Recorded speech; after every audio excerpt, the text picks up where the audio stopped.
সোনারগাঁ জামপুর ইউনিয়নের ৮ নং ওয়ার্ডে চুনা তৈরির ফ্যাক্টরি স্থাপন করে পরিবেশ ও এলাকাবাসীর ক্ষতি সাধন করার চেষ্টা করছেন ফ্যাক্টরি মালিক চান মিয়া। বিস্তারিত দেখুন সোনারগাঁ থেকে প্রতিনিধির পাঠানো ভিডিও চিত্রে। এই মুহূর্তে অবস্থান করছি সোনারগাঁ থানা জামপুর ইউনিয়নের ৮ নং ওয়ার্ডে। আজকে আপনাদের সামনে যে বিষয়টি তুলে ধরবো সেটি হলো, আপনারা দেখতে পাচ্ছেন এখানে একটি চুনা ফ্যাক্টরি তৈরির যেই স্থাপনাটা এখানে তৈরি হচ্ছে। ফ্যাক্টরির মালিক হচ্ছে চান মিয়া।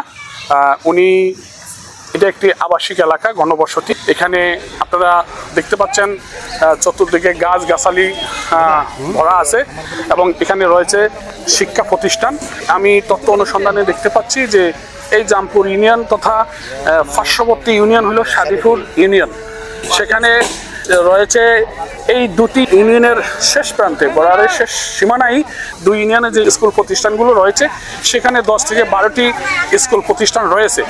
এবং আমি তথ্য অনুসন্ধানে এলাকাবাসীর কাছে আমি গিয়েছি, তারা এখানে এমন একটি চুনা ফ্যাক্টরি হওয়ার জন্য তারা সম্মত নয়।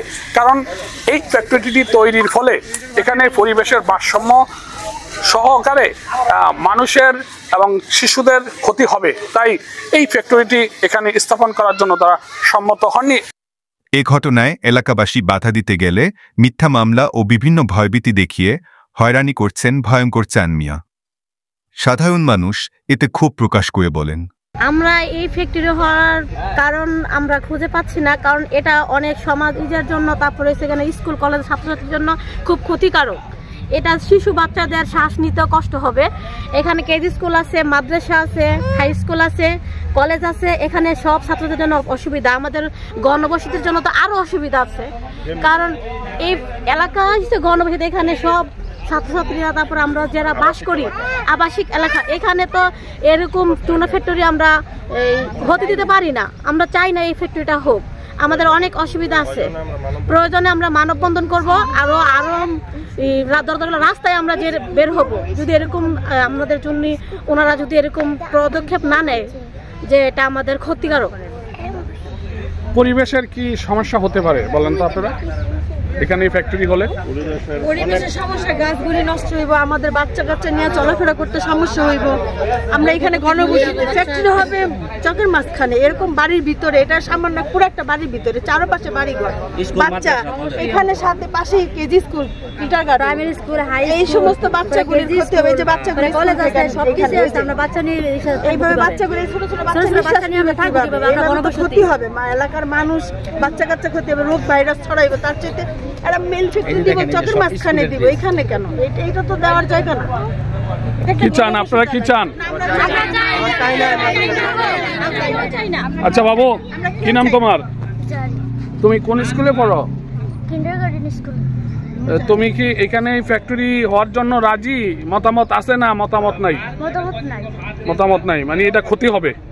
হ্যাঁ, আপনাকে সবিনয় অনুরোধ জানাই, আপনি অন্য কোথাও গিয়ে এই চুনের ফ্যাক্টরি তৈরি করুন। এখানে চুনের ফ্যাক্টরি আমরা কোনোভাবে হতে দেব না। পরিবেশ অধিদপ্তর না, কোন দপ্তর থেকে আমাদের এলাকা ভিত্তিক কোনো ইনকোয়ারিতে ইনভেস্টিগেশন করতে আসে নাই। এখন উনি যদি টাকার বিনিময়ে টেবিল টু টেবিল ফাইনাল করে নেয়, তাহলে সেটা আমরা আপামর জনগণকে নিয়ে রাস্তায় নামবো। সুপ্রিয় দর্শক, আপনারা শুনলেন সোনারগাঁ জামপুর ইউনিয়নের ৮ নং ওয়ার্ডবাসীর কথা। এখানে একজন কথিত ব্যক্তি একটি চুনা ফ্যাক্টরি স্থাপন করার জন্য চেষ্টা করছেন, সেখানে বাধা দিচ্ছেন এই এলাকাবাসী। আমরা সরেজমিনে এসে স্কুল শিক্ষার্থীদের মতামত নিয়েছি, তাদের মতামত নিয়েছি। তারা এখানে এই চুনা ফ্যাক্টরিটা স্থাপন করার জন্য তারা সম্মত নয়। ফলে এই ফ্যাক্টরি যখন এখানে স্থাপনা হবে, পরিবেশের ভারসাম্য নষ্ট হবে এবং কোমলমতি শিশু বাচ্চা এবং বয়স্ক রোগী, অনেক রোগ আছেন যার এই চুনা ফ্যাক্টরির পাউডারের ফলে নিঃশ্বাসের সাথে ভিতরে যে শরীরের বিভিন্ন ধরনের রোগের সংক্রমণ হতে পারে এবং অনেক মানুষ, এখানে যে এলাকাবাসী লক্ষাধিক মানুষের বসবাস আছে, সেই মানুষের ক্ষতি সাধন হতে পারে। ফলে এই এলাকাবাসী সম্পূর্ণ এই ফ্যাক্টরিটি স্থাপন করার জন্য তারা সম্মতি দিচ্ছেন না, রাজি নয়। ফলে আগামী ভবিষ্যতের চিন্তা করে এলাকাবাসীর কথা চিন্তা করে এখানে যারা স্থানীয় সচেতন ব্যক্তি আছেন তাদের কাছেও আমরা জিজ্ঞেস করছি, তারাও এই ফ্যাক্টরিটা এখানে স্থাপন করার জন্য রাজি হননি। আমি পরবর্তী যাব এই ফ্যাক্টরির মালিক যে তার কাছে যে পরিবেশের অনুমতি আছে কিনা এই বিষয়টি জানার জন্য, ততক্ষণে অপেক্ষা থাকেন। আমি দেখলাম যে এরা যেহেতু আগ্রহ করে আসে না, তাহলে তারা আমার এটা প্রশাসনকে জানাইতে হবে। প্রশাসনে আমি একটা এজাহার দিয়েছি, এনে তদন্ত দিছে ফাঁড়ির এক অফিসারে। সে তদন্ত আইসা 2 দিন আসছে, এসে ঘটনার সত্যতা পাইছি এবং এই হ্যার সামনেই আমার আবার মারধর হয়েছে ফাঁড়ির পুলিশের সামনে। আপনি পরিবেশ অধিদপ্তরের অনুমতি পেয়েছেন কিনা এটা বলেন। না পেলে আমি কাজ ধরে নেই। পেয়েছেন তাহলে? হ্যাঁ।